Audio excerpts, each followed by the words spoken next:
When I turned 10, my family moved to the United States from Ethiopia. Everything about America was amazing.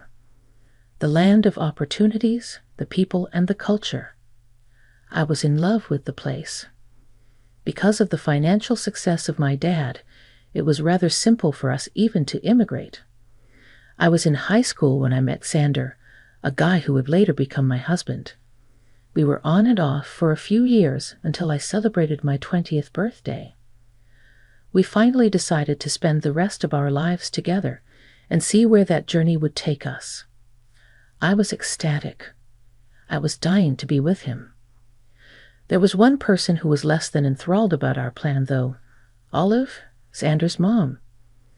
For some reason, I had a feeling that her displeasure was more than just the anxiety of a mother seeing her son get married. The feeling was hard to shake, especially because some things she said and did were exactly microaggression. Sander did not care. He loved me for who I am and where I came from, not because his mother approved of it. So my then boyfriend Sander and I still got married even though Olive disapproved. I still remember our wedding with a bittersweet gut feeling. I did my best to concentrate on the love my husband, Alexander, and I felt for each other while actively minimizing all the negative thoughts. However, in the succeeding days, Olive's apparent disfavor only became more and more noticeable. She would occasionally make some passing, snide comments about my cultural background and heritage, and it would always sting. I genuinely wanted to develop a good relationship with my mother-in-law, but it seemed an impossible task. Alexander attempted to help, but he offered little help in terms of advice. He loved his mother, but he loved me as well, and didn't want to get in between us. He assured me that he would talk to her about me, but in the subsequent month, nothing really changed. Olive's microaggression still persisted. She would mainly make backhanded compliments, ask very personal questions about my background, and in essence, make me feel like an outsider in my own family. It took its toll on my mental well-being. Nonetheless, Alexander and I attempted to settle in. We got our place, and we tried to devote the lion's share of our energy to work and different projects. But yet again, we could feel Olive disapproval just hanging in the air. So once she made a comment one day, I snapped. I always tried to remain calm and polite, and even now, I can't say that I regret that. However, this time, her comments hurt so deeply that I finally lost my composure. I shouted at her, which I had never done before. I made it abundantly clear that I was tired of her offhand remarks and the way she made me feel so unwelcome in her family. I bear the responsibility behind my reaction. Every choice I made was in my control and was done in complete freedom. However, I also believe Olive contributed to the outcome. Opinion? That does not feel like an opinion. It feels more like you are always on my case because of where I come from. I am not a second-rate human. I deserve respect as much as every other person. I meant no offense, but you are always so careful about something. It is not about being careful. It shoots me to treat me with kindness. Whether you wish to or not, I am your daughter-in-law, and you have no choice but to treat me with public kindness. Well, then maybe if you tried just a little to fit in, then I would not have to speak. What do I have to fit in from? I have lived here all these years, just as you have. This is my house as it is yours, and I have no responsibility to change me to please you. You know more. I did not ask for you to marry my son. I did not need you to marry my son to have different plans for him. That's not fair. We love each other, and you should be the only one who sees that. Maybe if you lived in a more conservative background, I'd be more respectful. You know what? I don't need your respect. My origin is the only thing I'm proud of, and I won't let you use it against me. Your ignorance isn't my problem. Maybe if you had married someone that came from your background, we would have no problem. That's not the point. We are married, and you need to respect that. Your lack of approval is hurting our relationship, and I won't let you do that. I never thought you would talk to me like this. Why do you have to be so violent? Maybe you never thought I would react, but I won't let you destroy me. I'm done trying to make you happy. Okay then, if that's how you feel, maybe it's better if we stay apart. Oh, it's okay with me. I deserve to be with people that love me and want me to succeed. Why are you making things so difficult? Why do you have to make it difficult for me to change? I'm part of your family now, and you should learn to see me as one. If you can't, please feel free to stand aside. Fine, do whatever you want to. I will. Thanks, and I hope you see yourself in a mirror sometime. I'm going now. Maybe next time when you learn to respect me, I'll come by. Goodbye. I left the room after that, feeling a mix of anger and sadness. It was hard to confront Olive like that, but I knew it was the right decision. I also knew that my relationship with her was over from that point, or at least it was so severe that our connection would never be the same. But I didn't regret anything. I deserve respect, and I wasn't going to put up with any more microaggression and comments that were meant to hurt me. My marriage was my priority, and I was going to be happy with Xander, no matter what his mother thought. Surprisingly, Xander took my side when I told him what happened. He told his mother to treat me with respect. Then everything took an even more dramatic turn. Olive said that if her son thought like that, she would disown him too. It was a shock for Xander. I could see it in his eyes. He was hurt. How could his mother want to disown her son because he chose to stand up for his wife? It was hard to watch, but on the other hand, it made us realize something important. We didn't have to put up with toxic people in our lives, even if they were our family. We deserved love and respect, and if someone wasn't able to offer it to us, then they didn't deserve our love in return. And as much as it hurt, it was ultimately a wake-up call for Xander. He realized that his mother's attitude and dislike towards me was holding him back from being happy. He didn't care about her disowning him anymore.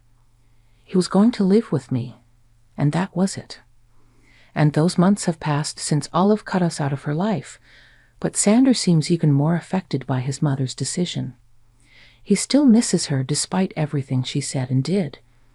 But I wanted to try and help him close that chapter of his life. I even let myself hope that maybe this can be the night when the two of them make peace after all. So I plotted a dinner date at Xander's favorite restaurant. However, as soon as I informed the maitre d' that I had a reservation, he understood who I was and the name on my ID and said my name got blacklisted.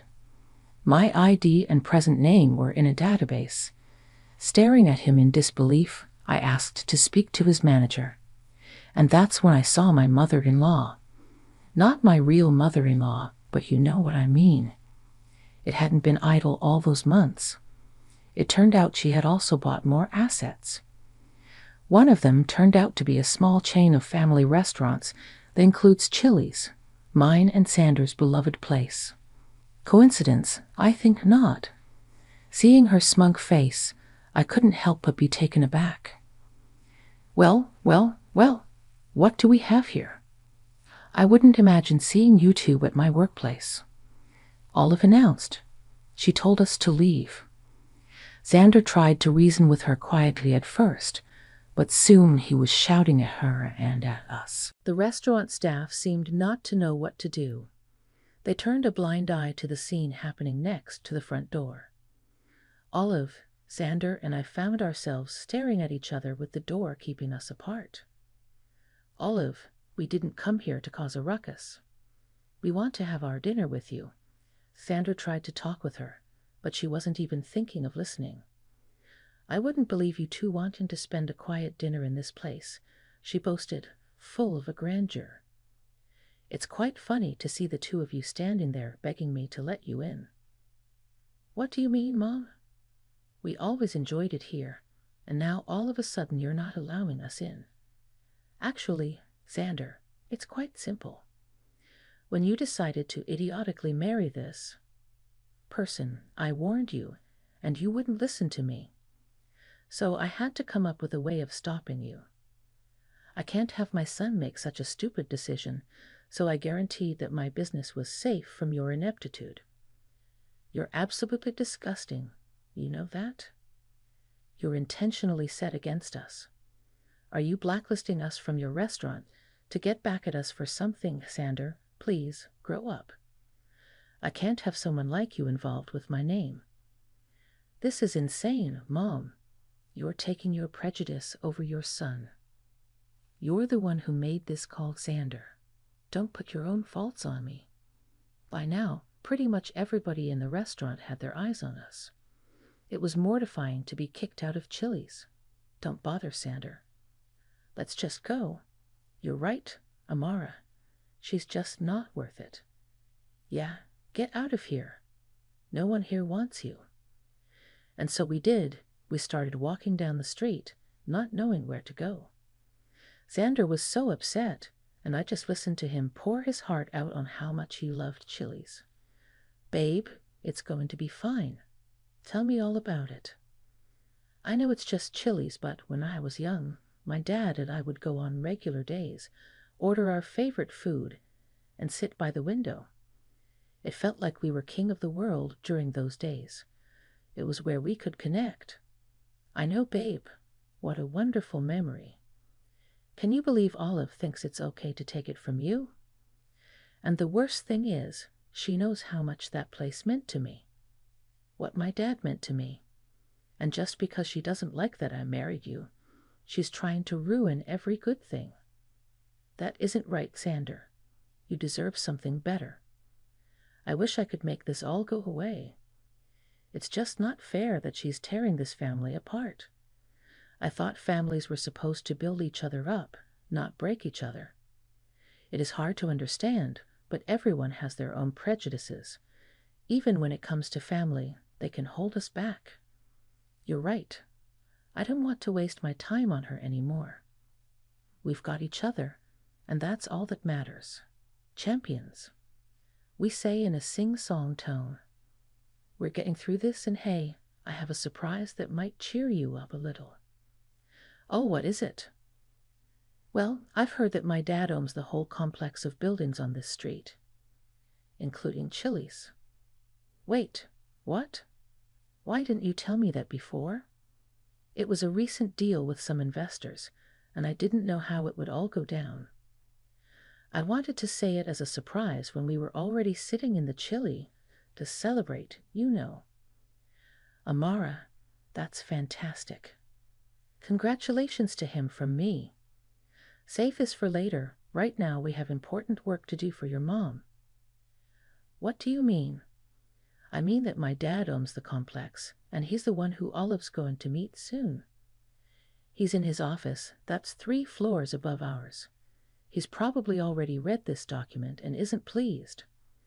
He's going to call Olive in his office, and you and I aren't going to have to deal with her again.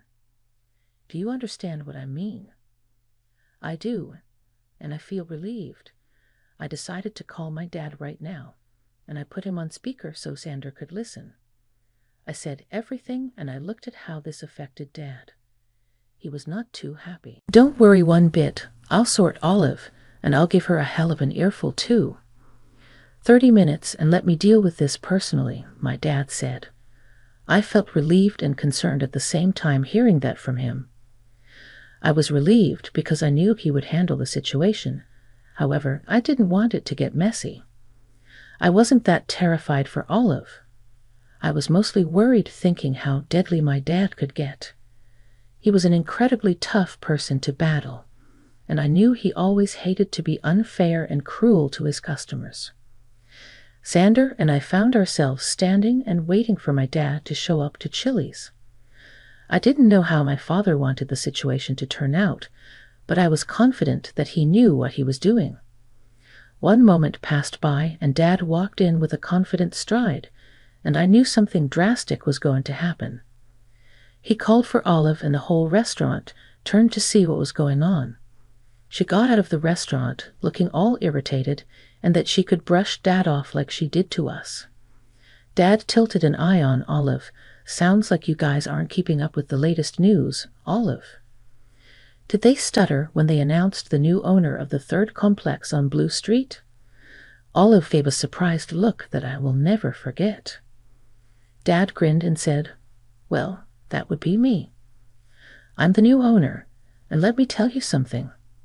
I've been a part of this joyous establishment for less than a week now, and I'm already getting terrible feedback about the way you and your management operate." Olive's face went white as she understood her mistake. I didn't mean to. Dad chuckled before cutting her off. "Well, then you should have stayed up to date on your emails and everything else that happened around you then, shouldn't you have? In any case, it's far too late for that kind of apology. I was thrilled to see Olive receive a taste of her own medicine. Xander stepped forward and declared, "You didn't have the right to treat us and Amara that way. We've always known that you've been a hateful person, but when it comes to owning an establishment, the first thing they should have taught you is that no one is discriminated against due to personal matters. You, as a manager, blatantly disregarded that, and I don't think you're the right fit for this place," I said with assurance. "Wait, I'm sorry. I didn't know," Olive pleaded. "Even if you didn't know that he owned the place, you should have put your bigotry aside and served us as rightful customers," Auntie said with a defiant tone. "Please, let's talk about this in the back," Olive pleaded. "No need. I'm sure these lovely people would like to know that the racist bigot who was managing Chili's is no longer part of the staff," Auntie coldly said. Everyone began murmuring louder than they already were. Olive looked so embarrassed. Xander and I went to the back of the bar, amused with ourselves getting our way after constantly being verbally abused by her. My dad kicked her out, stating he would get security to drag her out if she didn't want to cooperate. She was so ashamed, she looked like she was about to cry. So she began her walk of shame outside, with Olive walking out. The energy in the restaurant switched quickly. People started clapping and cheering on Olive, and you know they're outside in the parking lot. Xander and I rushed over to my dad and hugged him. "You're the best, Dad," Xander cheered. Dad chuckled and patted both of us on the back. "It was my pleasure, my dear. I couldn't stand seeing you two go through all the stress because of her." He then went to the kitchen to find out who was the next in command to appoint them as the acting manager, considering the drama that just happened. He then returned to us and explained that he had some work-related matters to attend to, as well as the task of officially dismissing Olive and handling the papers for the new acting manager. "Okay, my work here is done for now. You two enjoy your meal in the house." As we sat down at a table, I couldn't help thinking about the mix of emotions I had. I was still processing everything that had just happened. The two of them got kicked out, and I couldn't believe how fast all of this happened. But I was also grateful to have my dad by our side supporting us.